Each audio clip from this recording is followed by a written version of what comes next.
दोस्तों, आप सभी का आरवी क्लासेज में स्वागत है। आज हम जो है सीबीएसई क्लास 10th और 12th के न्यूज़ के रिगार्डिंग बात करने वाले हैं। जो आज हमें एक नई अपडेट आई है हमारे पास, वो अपडेट क्या है, उसके बारे में क्या बोला गया है। हमारे जो देश की एजुकेशन स्टेट मिनिस्टर हैं, उन्होंने लोकसभा में स्पीच दी है और रिटन में दिया है। उन्होंने बोला है, क्या बोला है उसमें देख लेते हैं। तो दोस्तों, लिखा है इसमें, CBSE board exam 2023 new update, 40% question in class 10th and 30% in class 12th। तो ये जो बोला है इन्होंने कि आपका 40% जो है हम 10th में देंगे और 30% हम 12th में देंगे, ये है क्या है, इसको हम समझने की कोशिश करते हैं, देखते हैं कि क्या है ये हमारा। तो देखते हैं, एक वर्ड है इसमें कंपेटेंसी। जब हम कंपेटेंसी पे बात करें तो कंपेटेंसी मतलब योग्यता के आधार पे आपकी क्लास में, आपके पेपर में हमको ये चीज़ें दी जाती हैं। तो वो हैं क्या एक्चुअल में, उसको हम समझते हैं। कि बोला है कि at least 40% question in the CBSE class 10th and 30% in class 12th exams in 2023 will be competency based और the ministry of education side. Ministry of education ने ये जो बोला है, स्पीच दिया उन्होंने, तो उसमें साफ साफ बोला है कि जो क्लास 10th है उसमें हमारे 40% क्वेश्चन जो है योग्यता के बेस पे। एंड योग्यता थोड़ा सा इसमें समझाएंगे अभी कि क्या योग्यता के बेस पे मतलब है क्या एक्चुअल में, वो क्वेश्चन कैसे रखना चाहते हैं, कैसे देना चाहते हैं। और 12th में 30% देते हैं। इन्होंने साफ साफ बोला है कि these question will compromise will multiple format such as, देखो ऑब्जेक्टिव टाइप में देंगे वही जो योग्यता के बेस पे उन्होंने बोला है कि कंपेटेंसी तो and constructive response type, assertion, reason and case based. And objective type हमें मालूम है 1 to 20 आएंगे 10th क्लास में, कुछ हमारे असर्शन रीजन आएंगे, केस बेस्ड स्टडी आएंगी, कुछ कंस्ट्रक्टिंग रेस्पॉन्स टाइप मतलब जैसे कुछ डायग्राम दे दिए जाते हैं, डायग्राम बेस पे हमारे आंसर देने होते हैं। तो ये कुछ क्वेश्चन हैं, कुछ हमारे फॉर्मेट हैं जिस पे हमें तैयारी करनी है। अगर बच्चा इनसे इनसे तैयारी करता है, इसका मतलब है उनकी मेंटलिटी चेक करना चाहते हैं कि वो उनकी थिंकिंग कैसी होती है, उनकी थिंकिंग कितनी डेवलप हो जाती है, कितनी वो सोच पाते हैं।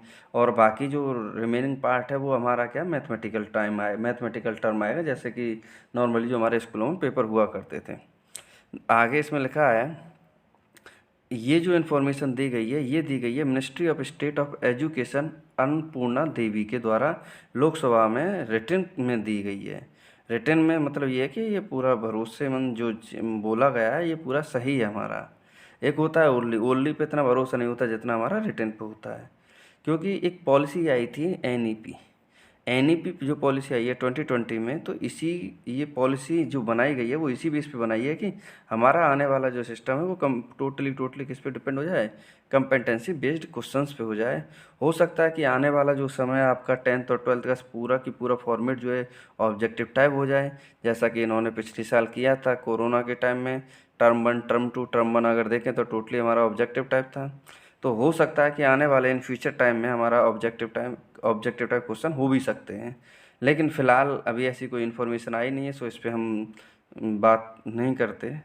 नेक्स्ट है in the academic session 2022-23 approximately 40% and वही 30% क्वेश्चन देगा हमारा 10th और 12th में, जो कि हमें बताया है।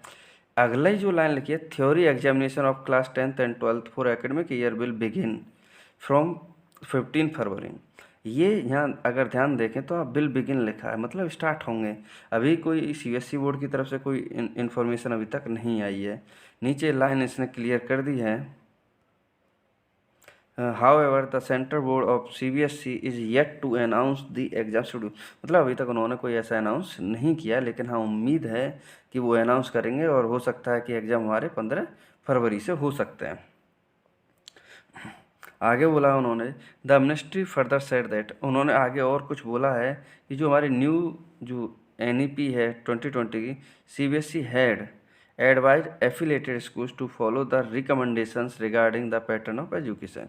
जो हमारा सिस्टम बना हुआ है एनईपी का, उसी के हिसाब से हमारे जितने भी सीबीएसई बोर्ड के स्कूल होते हैं उनसे रिक्वेस्ट की गई है कि वो इन रूल्स को क्या करें, फॉलो करें और इनको समझें और आगे इन्हीं के बेस पे अपनी कहानी रखें।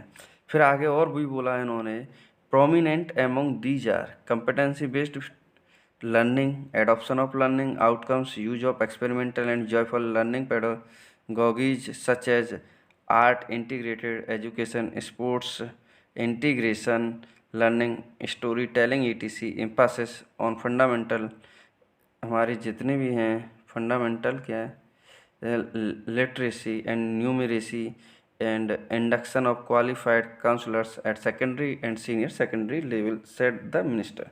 हमारे जो मिनिस्टर जी हैं उन्होंने यही बोला है कि हमारे जितने भी स्कूल हैं सभी स्कूलों में अब आने वाला जो युग है वो हमारा परिवर्तन हो, किसमें कुछ चीज़ें एक्सपेरिमेंटल बेसिस पे, कुछ चीज़ें हम खेल खेल में उन चीज़ों को सीखें, दूसरी चीज़ है कि हम कुछ प्रैक्टिकल करें, उन प्रैक्टिकल के बेस पे हम उन चीज़ों को समझें कि कैसे क्या होता है। तो ये सब चीज़ें हमारे किन्होंने बोली है, मिनिस्टर साहब ने बोली है कि हम इन चीज़ों पे भी फोकस करेंगे। तो दोस्तों इसमें जो आज की जो खबर है, मेन जो पॉइंट है वो आई है कि भैया आपका जो है 10th में 40% क्वेश्चन जो आएंगे वो आएंगे आपके सीधा सीधा कॉम्पिटेंसी बेस्ड पे, एंड 12th में कितना आएगा आपका 30%। हमारा जो 30% सिलेबस है वो हमारा जिस भी सब्जेक्ट का होगा उस सब्जेक्ट के 30% क्वेश्चन हमारे कॉम्पिटेंसी बेस्ड पे आएंगे। सो दोस्तों जैसे ही हमें क्लास 10th और 12th की डेट शीट की इन्फॉर्मेशन मिलेगी हम ज़रूर आपको शेयर करेंगे। आप अगर पसंद आए तो थोड़ा सा कमेंट करिए एंड शेयर करिए। थैंक यू, धन्यवाद।